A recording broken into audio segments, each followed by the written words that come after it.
मुन्ने की कहानी। मुन्ने ने अपनी कहानी सुनाई।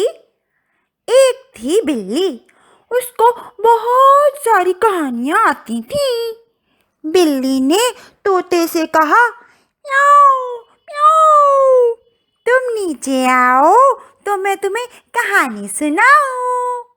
तोता बोला, टे टे, तुम ऊपर आओ तो मैं तुम्हें कहानी सुनाऊं।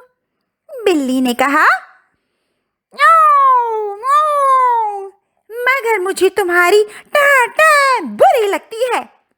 तोता बोला, टे टे, मुझे तुम्हारी म्याऊ म्याऊ और भी ज्यादा बुरी लगती है। फिर तोते ने बिल्ली को ज़बान दिखाई और फुर से उड़ गया।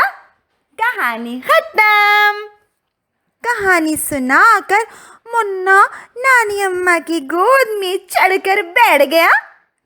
मगर तोता ज़बान कैसे दिखा सकता है? नादिरा ने पूछा। अच्छा, अब मुझे अपनी कहानी सोचने दो।